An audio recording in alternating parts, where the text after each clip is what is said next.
Hey folks, this is Abel James, and thanks for joining us on the show. How can we feed our families nutrient-dense meals on a shoestring budget?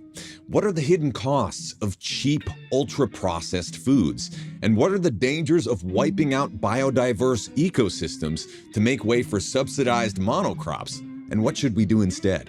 I'm here today with Robby Sansom, co-founder and CEO at Force of Nature, a regeneratively sourced meat company based in our stomping grounds of Austin, Texas. Force of Nature works in partnership with land stewards, ranchers, and farmers committed to creating a positive return on the planet. Before we get to the interview, a quick plug. If you'd like to get in the best shape of your life with ridiculously good food, please join our newsletter at fatburningman.com. As a thanks for signing up, I'll send you a free meal plan and quick start guide so you can get results as quickly as possible. And if you have a question for me, just hit reply to my email newsletter and let me know how I can help you along. I read every one and respond to as many as I can. And if you have a quick moment and you find this free show valuable, please hit that like button, share this show with someone you care about, or leave a quick podcast review. Every little bit helps. All right, on to the show with Robby Sansom. We're chatting about how to feed your family high-quality food on a budget, how vegetarian-fed labeling on chicken and pork is misleading you, why killing pest species with insecticides and herbicides is actually destroying the entire ecosystem, the 6 key principles of regenerative agriculture, and tons more. Let's go hang out with Robby.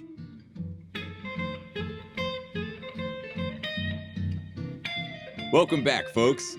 Robby Sansom is co-founder and CEO at Force of Nature, a regeneratively sourced meat company based in Austin, Texas.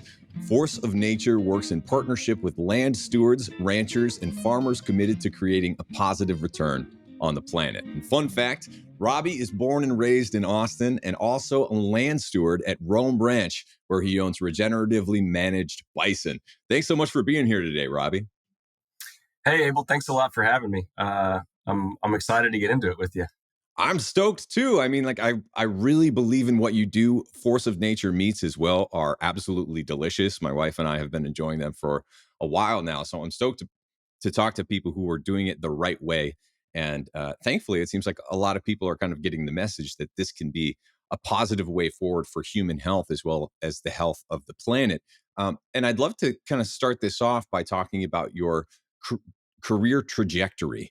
In many ways, it kind of mirrors my own, where after college, I took a job in consulting, management and strategy consulting, trying to pay off my loans and that whole thing. But after a few conversations and kind of feeling the vibe, I decided that it was really important to focus on something that I truly believed in, that was improving the state of the world instead of just kind of mining it and capitalizing on it. And so I know that you kind of have a similar background. So let's just start right there. In terms of just how I got, how I started and to where I am today, somehow got into agriculture from business school. Yeah, absolutely. I mean, I've heard you say before that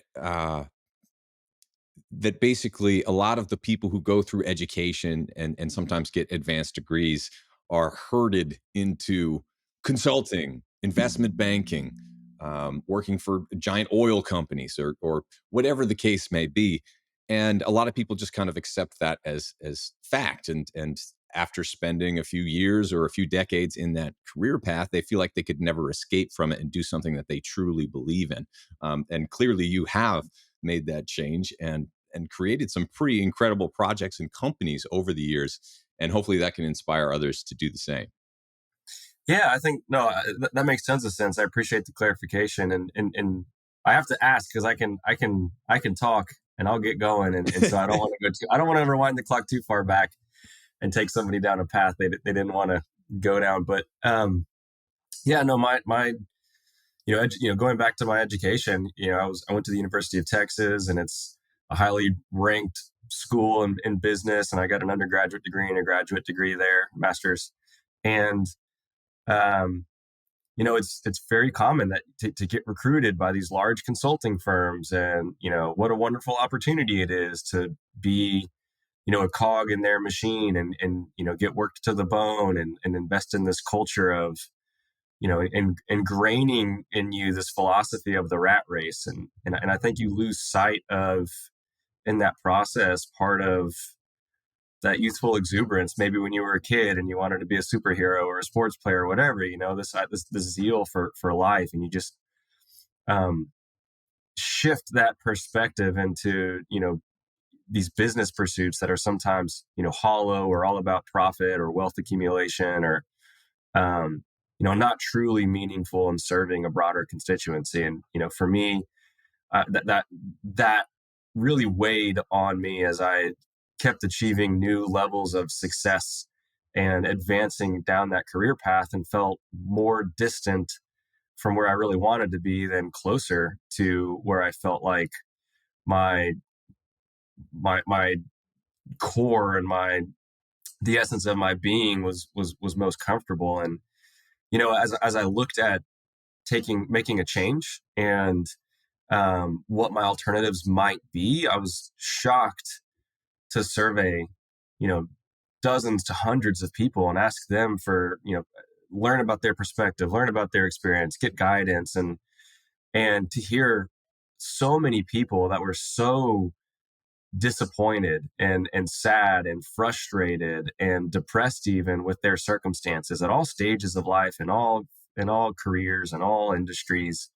They were too young, they were just getting started and had a great opportunity, and they were, or they were starting a family and it wasn't a good time, or they had a kid in college and it wasn't a good time, or after their kid got out of college, they were too invested to make a change. And I just saw people accepting this familiar, sad, disappointing life that was unfulfilling and not delivering on any of the things that they needed to really feel full and inspired. But it was safe. And so few people that had, stepped out of that, the illusion of that comfort, to take a risk and to try to better their circumstances and realize a level of fulfillment and satisfaction that they deserved. And I think that's just, a metaphor for so many things, where sometimes you got to take a leap of faith and sometimes you have to take a risk, and it's worth it. And it's scary.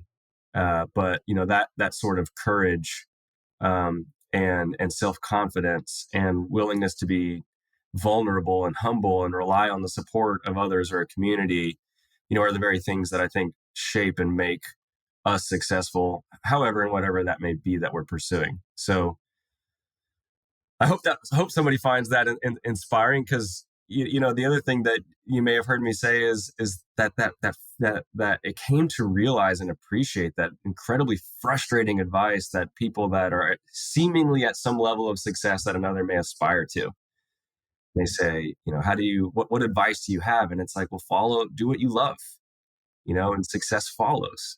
And what a frustrating thing to hear, and a letdown when you're younger and you're like, yeah, well, that's easy for you to say. You don't have all of these things, all these challenges, but there's so much wisdom and truth in that. And, it's something that can maybe only be realized over time. But, for those that have heard it and been frustrated by it and don't love what they do and don't understand how to evolve from something that may not be truly filling their cup, onto a path towards something that they do love, it's just not going to be easy. That's the reality. You just got to take that leap, and you got to lean into it a little bit, and you got to let yourself, and do it calculated. Don't zero out your bank account and then walk the plank. Do something smart, make a plan, have a path that you want to go down. You don't have to fully expose yourself, but don't make excuses for standing still. I was just going to share an opposite piece of advice that I got, opposite from do what you love and follow your passion. Basically, this older dude who was later stage in his career, who had made a lot of money.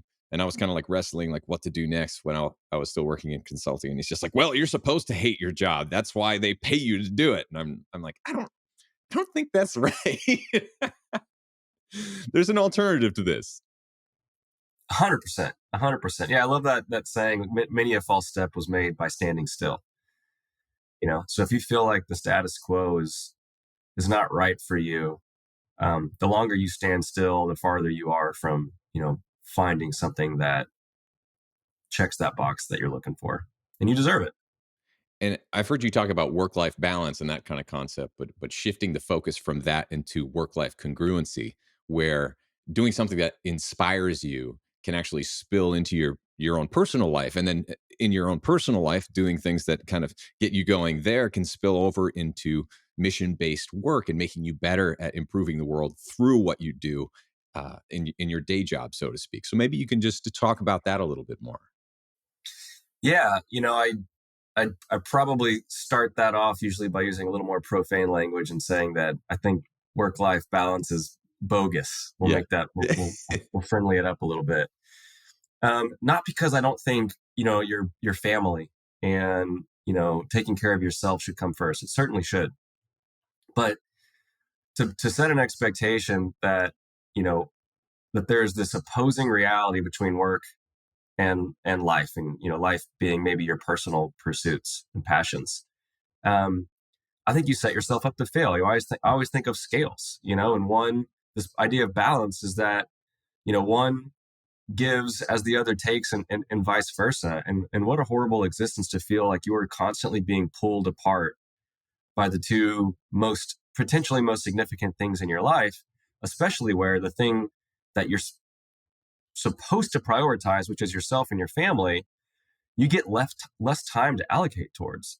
For the most people working an 8 to 5, you're spending more waking hours in a work or in a professional setting than you are at home and with family members.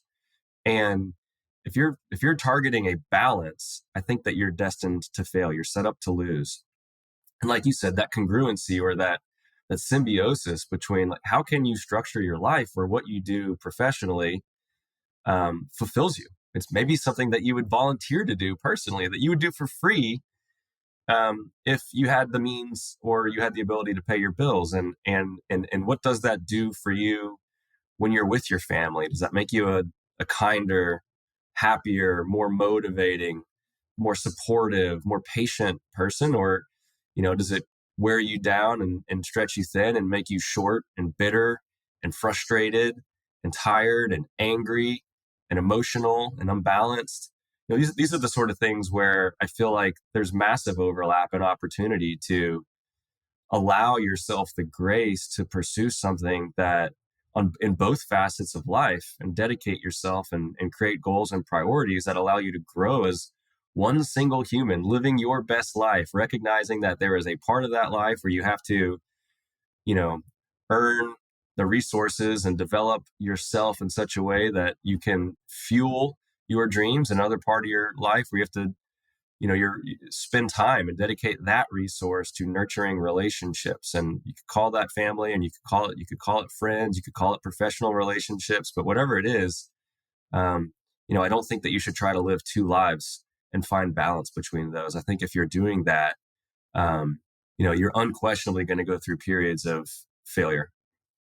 And it becomes easier to lose touch with your health, where your food comes from, your connection with the natural world, when you kind of have that those two separate concepts of, oh, I'm going to work hard and get my money, and I have to perform, and I have to spend more time getting FaceTime at work and all of this other stuff at the expense of family life, personal life, relationships, but also our own health. So coming from where you came from in Texas, kind of experiencing that hunting, fishing, outdoorsy type life. And I grew up in the backwoods of New Hampshire, and very similar in a lot of ways there. Um, it's it's worth saying that this is a relationship, especially with nature, that we can get back in touch with, and it's very worthwhile to do so, because the benefits to your own health and happiness, and just connection with the world, and purpose and meaning in your own life, can really be vastly improved by getting out there again, which is very much like not normal anymore in a lot of ways, right? Like, don't you think that a lot of the generation coming out or coming up now doesn't get that taste of nature just kind of like built into the process of growing up. Like, hey, just go out and play in the woods and don't come back until it's about dark time or whatever. That concept has in some ways gone away, or at least it's not as prevalent as it used to be. So maybe you could offer a few words of encouragement for those people out there who are trying to get a bit more nature back into our own personal lives. It's funny, before we started recording, you and I were talking about the idea that maybe in many respects, large cities are, share similarities with CAFOs, or confined animal feeding operations, right? The number of ways that you take, a natural state of being and then overlay that with a synthetic reality, and in a CAFO, it's a very curated light and air environment, a very curated diet, very curated schedules, these sorts of things. You have living biology in it, but what's around it isn't natural. And I think in cities and in really concentrated areas, you have imbalance, much like you'd see in a CAFO. And then you have these other things that we do, create synthetic food, hyper process it, and do all the things that we do to adulterate and manipulate it for some bizarre end where we have perfectly good whole foods that are readily available. And we don't need to go through that. Or we even do things like to live our best life, we're not designed to be sedentary. We know that, sitting in a chair, staring at a computer screen, playing video games or whatever it is you might do all day, and then watching 4 to 6 hours of TV. That's a recipe for disease and death, and depression. So misery could be thrown into that. And we do things to compensate that, like create gyms. So we lift artificial weights. We create artificial physical stress for growth versus being out on the land and, being highly mobile and being physical and working and doing things. I'm not saying I don't go to the gym or like gyms, but it is interesting conceptually to think through the number of ways that we have distanced ourselves from our evolutionarily consistent life and our biological reality in these cities. And then we promote that distance and then simultaneously try to create some new mechanism to connect us back to that reality in a more sterilized way. And so I think it's important. I think we look at the sun and how important, that is, how our bodies need it to create vitamin D, much like it's the lifeblood of so much other life on this planet, photosynthesis and, providing energy to plants and soil ecosystems and so on. We're no exception to that, or grounding and being in the earth, or getting fresh air, and all the research about being in serene settings and connecting with nature and how much that does to reduce stress levels and reduce inflammation and improve outcomes on health conditions in a variety of areas. It's empirically true, but you also feel it. There's a reason you go to these places. In many cases, so many folks go to the mountains or go to the beaches or go to nature for a vacation, because there is that conscious or otherwise desire to connect. And so I think the more ways that we can acknowledge what's at the core of that motivation that we have, and of, frankly, that need that we have, and find that connection and structure it into our lives. Again, before this, we were talking about moving, and, I recently still live in Austin technically, but, have acreage now and land, and, my daughter feeds horses every day, and we raise chickens, and, I'm teaching her to run around barefoot in the ground on purpose, because I think it's important for her. And, I think everybody should in some way recognize that they are an animal. This whole, the human world or the developed world and versus the natural world is a total myth. We are animals. We are part of the natural world. We are fundamentally connected to it, and the closer that we can be to honoring that and connecting with that reality, I truly believe the healthier that we will be. It doesn't mean cities are evil and you should abandon every relationship and everything's wrong with them. I don't mean that. I just mean you cannot live your entire life in what is probably the original, metaverse, I guess, you know what I mean, which is cities. And, for anybody that has a fear of living in a world of artificial reality, we've already kind of taken the first step in that by by structuring these civilizations within concrete walls, and just, consider that. Open your eyes to that reality and recognize that, there's a time and place for that, but don't let yourself be forever removed from where you were meant to be and what you were meant to be a part of. And that's nature. It's functioning, thriving ecosystems. And let that fill you.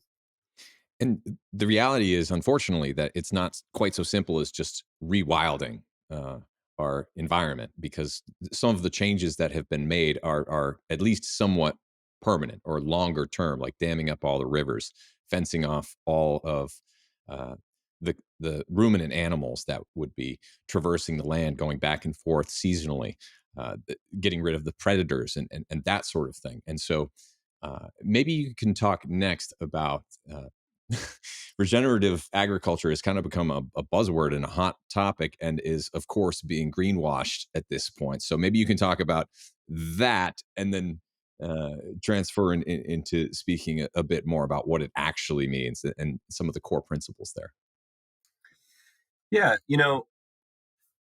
I think in its simplest form, regenerative agriculture is practicing agriculture in the image of nature, and that means celebrating the natural cycles that occur in healthy and thriving ecosystems, working within those, promoting those, investing in practices and techniques that nurture those, so that it creates resiliency, so that it is functioning in harmony with nature. Nature is an incredibly powerful force. I don't think I need to elaborate on that when you look at tornadoes and hurricanes and floods and droughts, and again, we are a part of it. And so we don't want to be disruptive, let alone combative to it. And that really juxtaposes with conventional or industrial agriculture, where it truly is combative with nature. The reason you spray insecticides is to kill life and to kill nature. The reason you spray herbicides is to kill life and kill nature. The reason you spray fungicides is to kill life and kill nature. The reason that you raise land masses and destroy every living thing on it, with the exception of a soil substrate, so that you can create a monocrop and a desert of a single life form, is in combat with nature. And then when you've destroyed nature and you've destroyed all of those systems that I spoke to, and you've disrupted its ability to function as it has evolved for billions of years to function and optimized for, you then have to supplement with fertilizers and other synthetic amendments, because you've destroyed the fertility and the capacity to produce life in your effort to eliminate life. And so, I think that is a very high level representation of what regenerative seeks to achieve versus what the conventional system seeks to achieve. And the challenge is that the conventional system is practiced on the overwhelming majority of agriculture lands, certainly in developed nations, certainly in the United States or in North America. And I think the scale of that is an important point to make. The United States is little over 2 billion acres, and roughly 900 million acres has some form of agriculture being practiced on it. So that's almost half of the land mass. And conceptually, for people to appreciate that, you see that to a large degree when you fly. If you fly and you look down and you see all the checkered board look beneath you, the squares and circles, and you can just see the magnitude with which we've disrupted. And now we're spraying all those chemicals, and now we're extracting and disrupting and mining and harming nature. And it's not hard to see why we've, through those practices and through the scale of the impact of that, we've created a bunch of negative externalities. And these negative externalities could be droughts, and could be floods, and could be major government programs which take billions of dollars to supplement our farming system for how broken it once was, and then the capturing of that system for perverse profit-driven incentives of large companies. And we're losing the pollinators that are necessary to produce our food. Heck, we're losing 1% of insect species every single year. We're acidifying our oceans. We're creating dead zones in the oceans, and we're poisoning ourselves with atrazine and glyphosate and these other things showing up in our bodies, in our waterways, and on our food, in our blood, in our urine, in our breast milk that we, feed to our children. And, it's just this horrible, vicious cycle of all of these consequences. And again, going back to regenerative, the consequences in regenerative agriculture are things that you celebrate. The consequences of regenerative agriculture are improvement in land bases, wildlife habitat restoration, more fertility in the soil, so more productivity on your efforts to produce food, more diversity of life to combat all of that destruction, improving the water cycle so you eliminate and mitigate the risk of drought and flood. Um, and the list just goes on and on and on. And so, I think that is how I would frame the challenge with the conventional system against the opportunity with the regenerative system. I would say the important thing to recognize is that the conventional and the industrial system, which represents 98% of food production, if not more, is not sustainable. And I don't mean that in the frilly political left or right term sustainable. I mean, if we continue down the path that we're on, we will lose the ability to produce food and through that system. Its efficacy is waning. We're losing the topsoil because of those practices, and topsoil is finite and non-renewable in that system. And it will go away. It is a very thin layer on small sections of the planet that can be thriving in one instance. In the next instance, much like the Fertile Crescent where life evolved, it can be desertified and destroyed. And that's the path that we're on. And so you add to that what we've done since then with all of this chemical abuse and this intensive tilling and all of these other things that we do, and we're accelerating the rate at which that unsustainable system is going to fail us. So the idea that we can rely on that, or that change is an option, is a false premise. Change is inevitable. The question is, will it be intentional, thoughtful, strategic change? Will we evolve in time to mitigate the disruption of a failing food system, or will our hand be forced? Will the gun that is at our head now, be used to force the outcome in a way that is much less pleasant? And so I think that we have this incredible opportunity, and I think the scale of those horrible, externalities, the declining life expectancies and dead zones and pollinators and droughts and floods and all these things, the scale of the impact, the half of the United States that is, agriculture's practice on, we're spraying all this stuff, that is tragic. And it may invoke a sense of hopelessness. Oh my God, it's so big and it's so problematic, we're screwed. And the truth is, there's another side to that coin, and it's that it is so big that the potential to make subtle shifts that provide positive outcomes is so massive. We should be encouraged and we should be filled with hope, and dedicating ourselves and our energy, and as consumers, our purchasing behavior, to send signals to get the attention of large businesses, to get the attention of the lawmakers and regulators that says, hey, we're paying attention. We get it now. We see the implication of the path we've been on, and we want to shift that to something that is a more virtuous system that brings solutions and it brings hope. And I think consumers are a massive, or maybe the biggest. In fact, I'm convinced that consumers are the biggest weapon, and the biggest force, I should say, in driving the sort of change that we hope to see. So I know there was a part of your question that wanted to talk about the specific 6 principles of soil health, so I can get into that, kind of like get a little more nerdy, go a layer deeper into the weeds and the technicalities of it. But I felt for a lot of folks, it's just kind of understanding the juxtaposition between the potential and a high level visual of the two systems, the one we're currently on and the one that we should be on.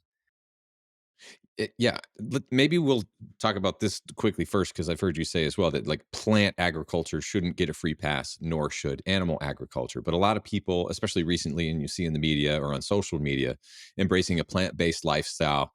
And that's kind of the end of the conversation, saying, okay, this is good for the planet, I'm going to give up eating meat.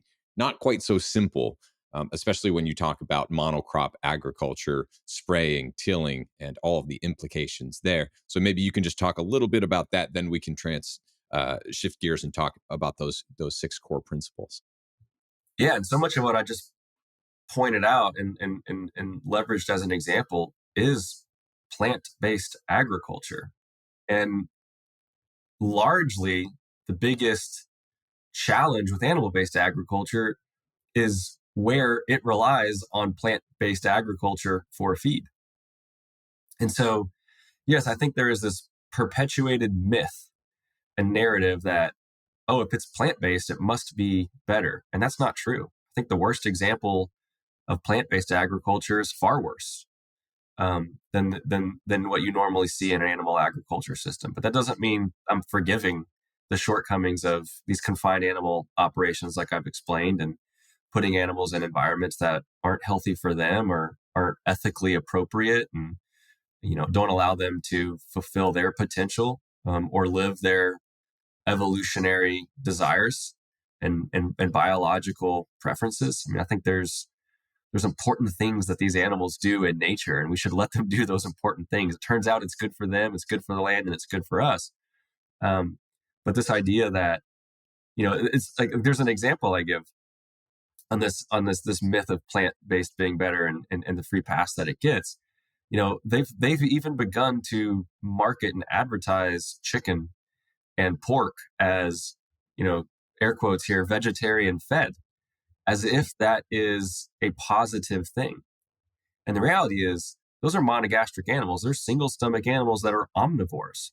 So if you can make a vegetarian fed claim, that should be a red flag. That means that animal spent its entire life in confinement in a synthetically curated environment with a food stock that was not what that animal evolved to eat, in a way that is immoral and abusive towards that animal. And yet, because we have this perception of plant-based being better, they're able to confuse consumers and put that on the package, on the label, as a claim that they think will create incremental demand because consumers will perceive that as better. And so it's shocking how we've been led down this path and been manipulated to think and see things that aren't really there. But yeah, the plant-based agriculture system is terrible. And the reality is, in healthy and thriving ecosystems, you never see plants only, much like you never see animals only. It is always plants and animals. It is always diversity. They're thriving in harmony and functioning ecosystems. And you don't have a thriving, functioning ecosystem without a balance of both plants and animals in it. And that's where I always say, it's not about plant-based or animal-based agriculture. It is about planet-based agriculture. And on this planet that we live on, and that we, like many other organisms, evolved on, it takes those two things working together to create a healthy environment. It takes a healthy environment to create a healthy us. Yeah. So when people kind of like embrace those marketing claims, it feels noble, but the truth is we all need to do a little bit more work around understanding where our food comes from and whether those claims are true or reflective of reality. Ideally, yeah, but to ask billions of people to do more work Yeah. is probably unrealistic. Yeah. It would be great. It would be great if they did. But I think, it's incumbent on a lot of us to help them have to do less work. I think that people have been misled. They've been manipulated. I think there's a lot of money and energy and intention and policy and misdirection out there that's meant to confuse or ingrain a set of beliefs that aren't based in fact and reality. And I think my job and probably part of the reason you're doing these podcasts and your job and your focus is to recognize that we got to make it easier on people because we've misled them. And I think if we can help them open their eyes and we can introduce them to these ideas in the ways that they're comfortable, in the avenues that they're already looking in, and find a connection point, something that they're already interested in, I think that is how we drive that level of awareness that leads to a change in behavior. And I think the other thing, and that kind of points back to what we're doing at Force of Nature and making it easy on them, is, in the case of animal agriculture and in the case of meat, we're not just a beef company in the Southwest. We sell beef all across the country, and we sell it online, and we sell it in thousands and thousands of retail locations, and we sell it direct to consumer. Well, I mentioned online, but we also sell it in restaurants, and we tell stories in all of those avenues. And we don't just sell beef; we sell bison, and we sell deer and elk and wild boar, and we sell some small amounts of pork and poultry as well. And we sell those as sausages and as breakfast sausages and as hamburgers and as steaks and as ground meat. And so, effectively, we're trying to just make it easy. We have everything you want, and we have it available to you however you like to buy stuff, wherever you like to buy stuff. I'm trying to make it easy on people, because I know how hard it is every day for folks to get up and put their pants on and do whatever it is that they need to do. I mean, life is just generally tough, and I care about this stuff. I'm passionate. I'm, charged and ready to go. And, I feel like I can equip them with the ability to bring that change and to manifest that change by making it as easy as possible on them. Then that's what I'm going to do. Mm-hmm. So what about some of those core principles then of what regenerative agriculture actually looks like? Yeah. So I think we all, have seen the books, and, what happens on a farm. There's rows of crops, and there's tractors, and I think that's an accurate representation. What you tend not to see is the diversity. You don't see old McDonald that has the cows and the chickens and the pigs and the lambs anymore, and the crops and all that. So we've lost touch with them. That we've created these big mega farms where it's thousands of acres of corn or thousands of acres of soy, and you see that when you drive down the road, you just see one big thing. And so, again, think back to some of what I said earlier in this conversation and to that. But regenerative agriculture, there's 6 key principles. It's limit chemical and mechanical disturbance, keep the soil covered and armored, ensure there are green growing plants with living roots year round, promote diversity, allow for animal impact, and know your context. And so, to dive in a little bit on each of those, chemical and mechanical disturbance, well, that's spraying toxic, harmful herbicides, fungicides, pesticides, fertilizers on the ground. And that's tilling. That's running this disc through the ground that turns over the soil, that kills the life in the soil. And the soil, make no mistake, is alive. We understand less about our soil than we understand about the oceans, the deep oceans. We understand less about soil than we understand about the rainforest. And it is the thing that we rely on. We rely on soil to grow our plants that we eat. We rely on soil to grow the plants that our animals eat.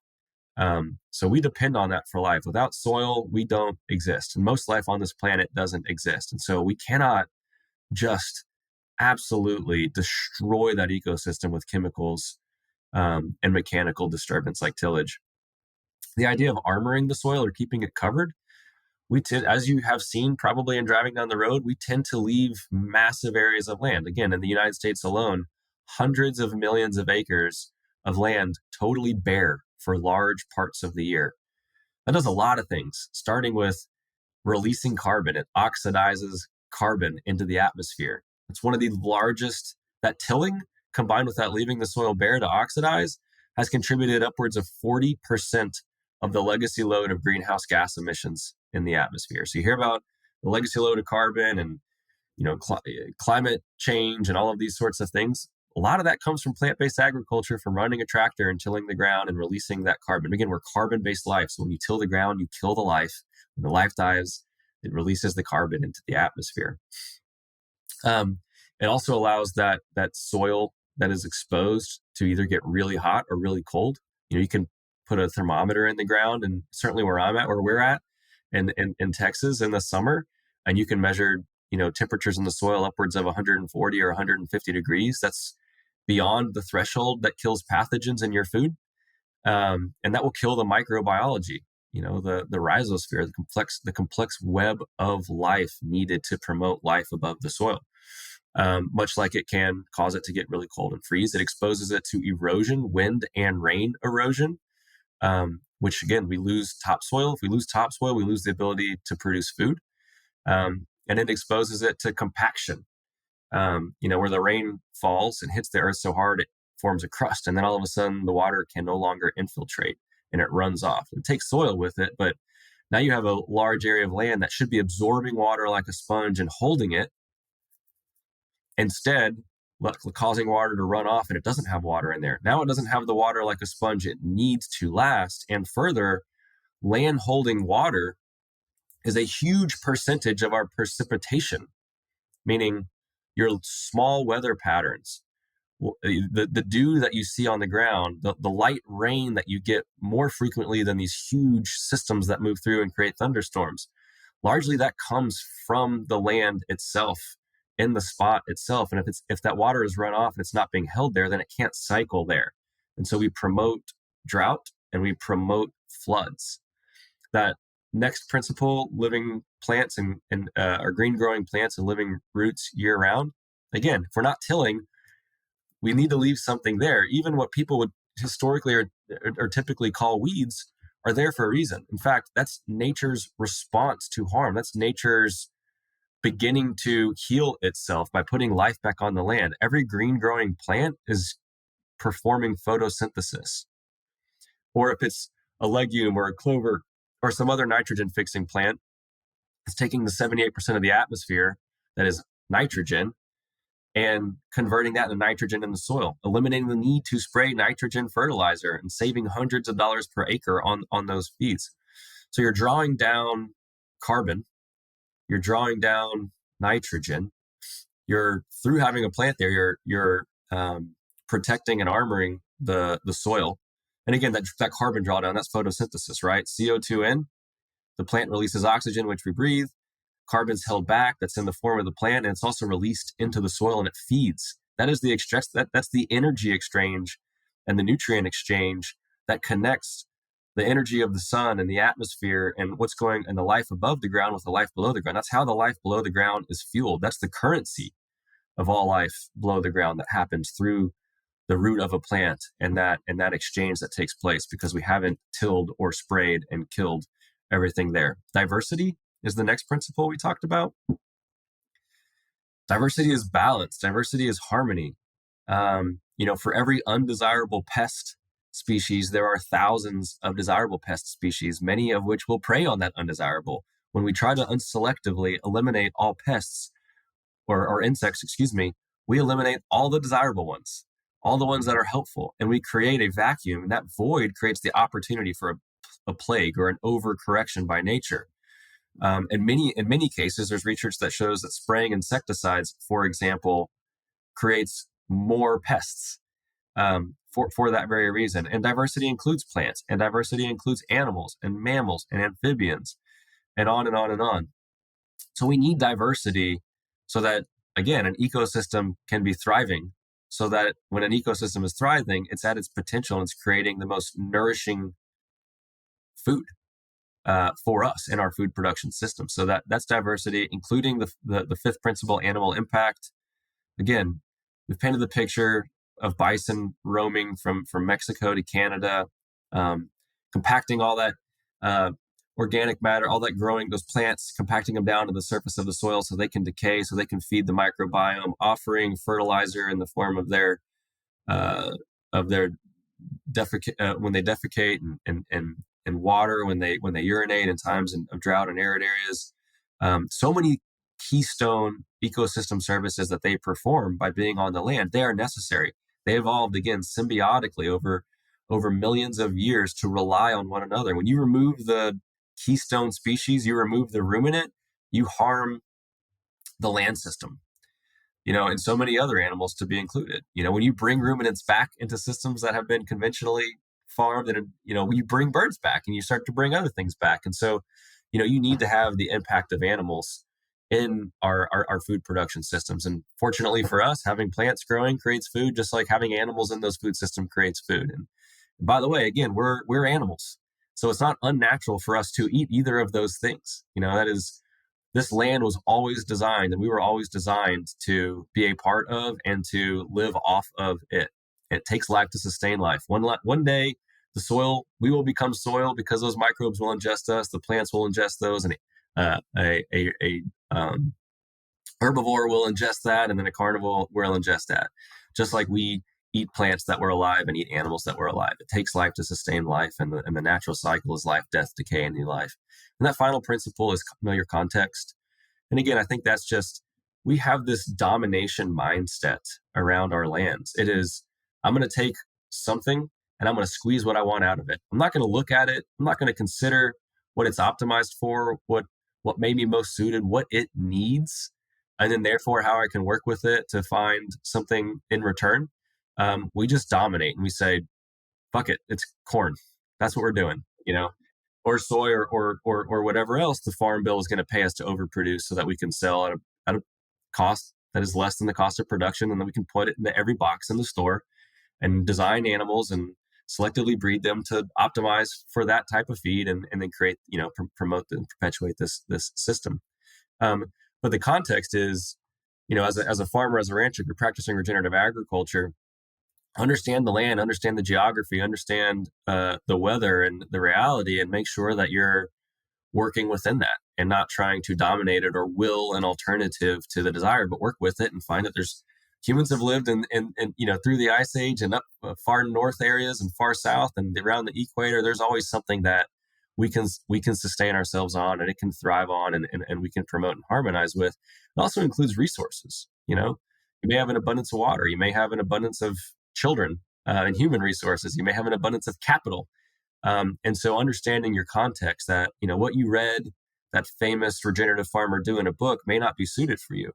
And so, those would be the 6 key principles, and as short a way as I can describe them and make them understandable.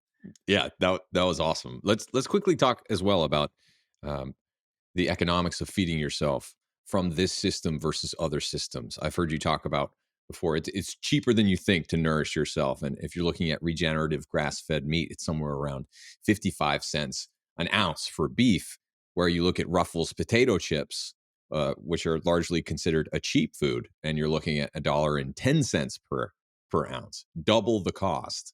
And when it comes to the ease of making that food, and certainly how much that food satiates your hunger or nourishes your body, the fact is, junk foods and convenience foods that many people consider cheap are extraordinarily expensive to your pocketbook, and certainly have many undesirable downstream effects to the rest of the world and the ecosystem as well.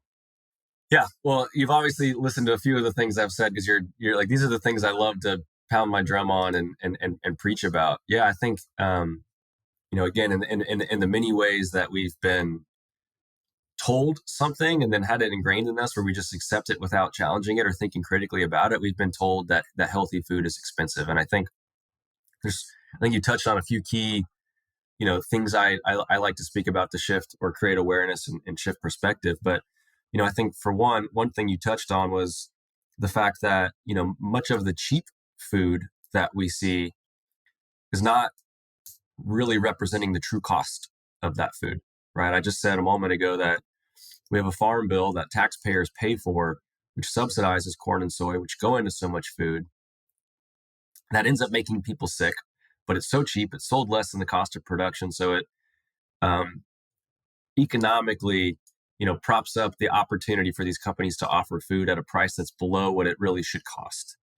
Then you add in the consequences of the health impacts of some of this food. I think you've probably heard me say, I think Mark Hyman estimates the cost of preventable disease in the United States at something along $3.1 trillion a year. And I think if you break that out on a per household basis, the cost ends up being close to like $600 a week. So if you were to take just the healthcare costs on a national level on an annual basis and assign it per household, not per individual, per household, you could theoretically add almost $600 a week to the grocery bill if you were going to fully burden that cheap commodified food with just the healthcare cost.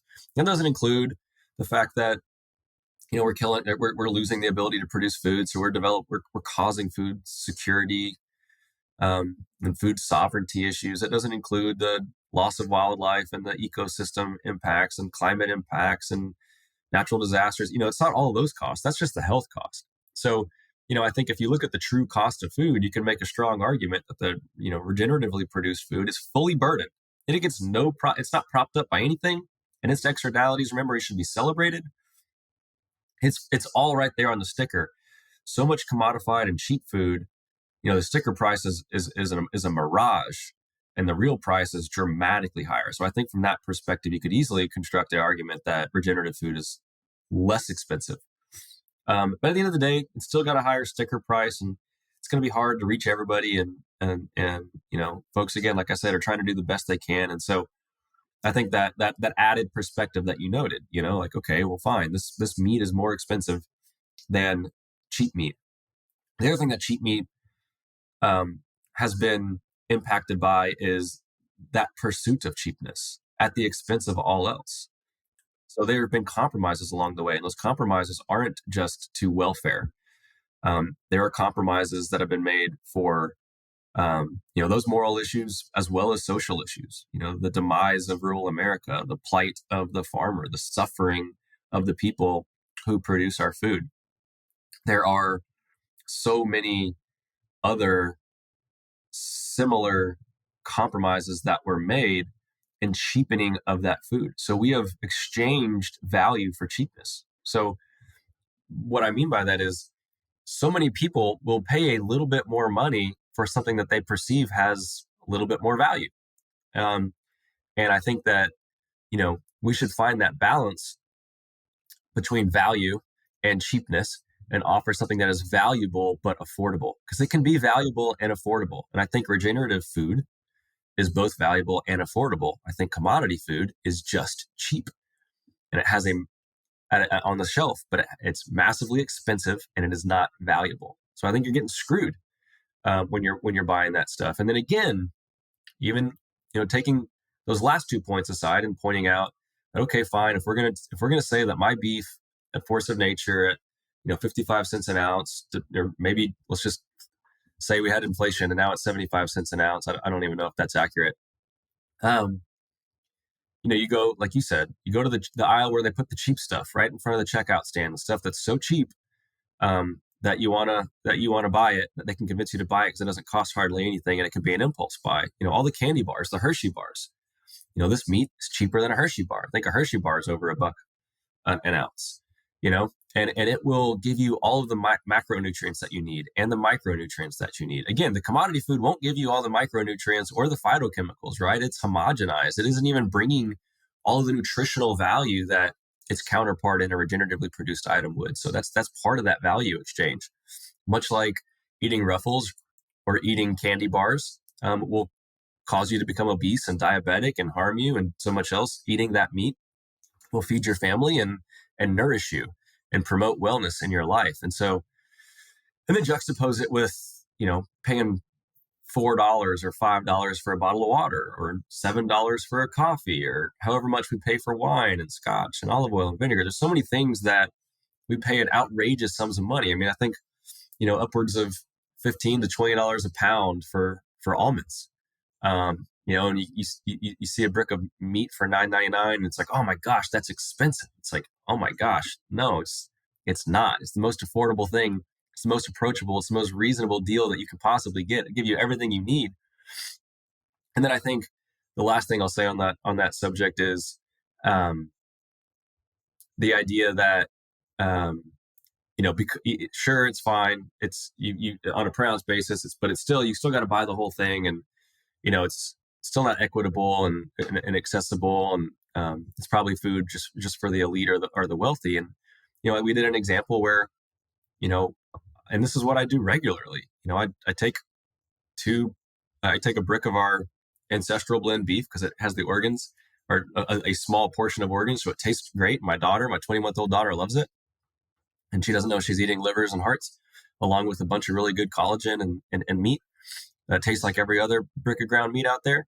We'll take a package of that, and I'll take a package of frozen organic stir fry mix, I'll make a meal for my family, and that will feed all of us, for under $7 a person. And you can't do that buying a club sandwich and a big gulp and a bag of chips at 7-Eleven, and you can't do that buying a value meal at Chick-fil-A.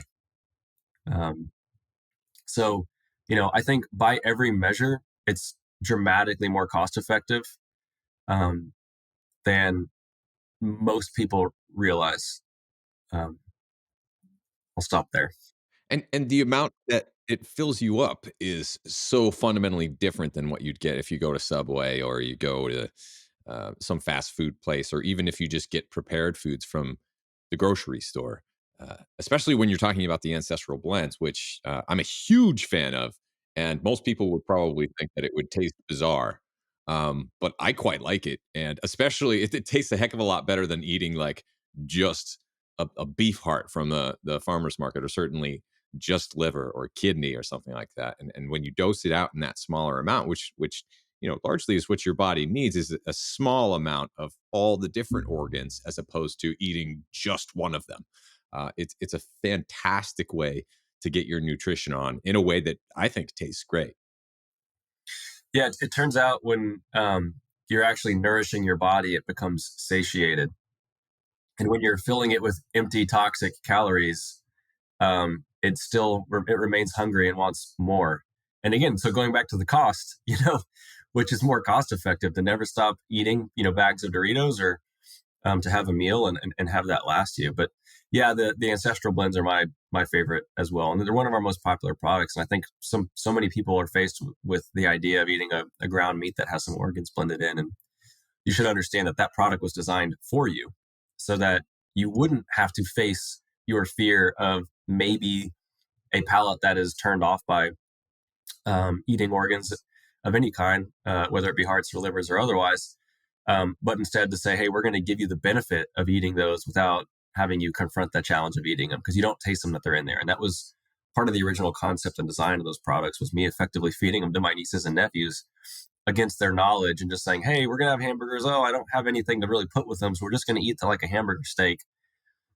And this is for my company. Let me know what you think. And they're like, oh, Uncle Robby, we love your meat. It's really good. Can we have some more? And I'm like, all right, that's a good blend. That's the right ratio right there. The kids will eat it, and they don't know that they're eating organs, and it's the healthiest food they're ever going to eat. So we nailed it.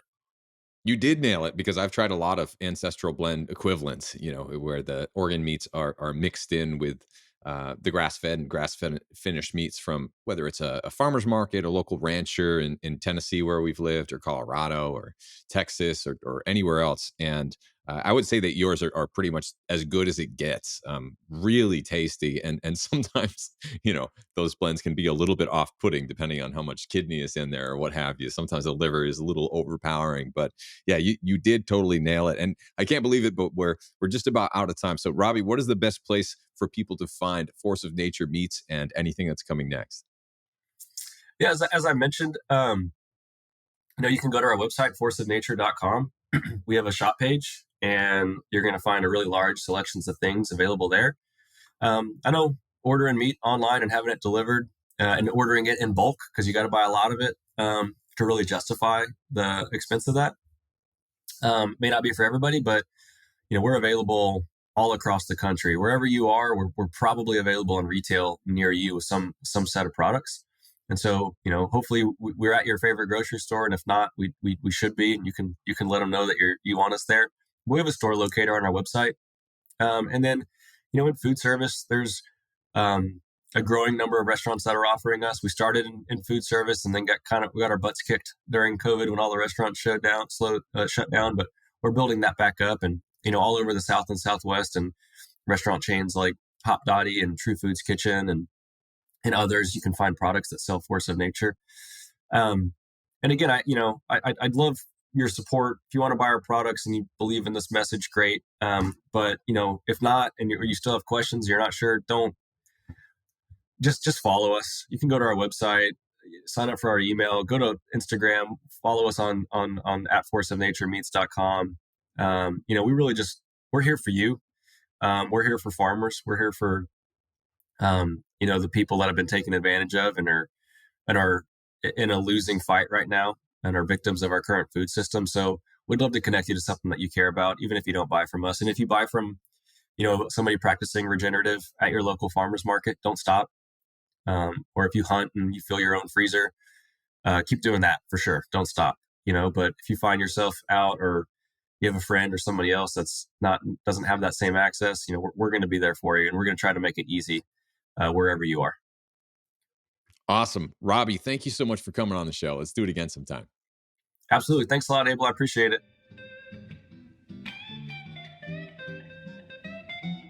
Hey there, thanks so much for joining us on this episode of the Fat Burning Man Show. Before you go, please hit like and subscribe, or even better, leave us a quick review, which helps other people find their way to this free show.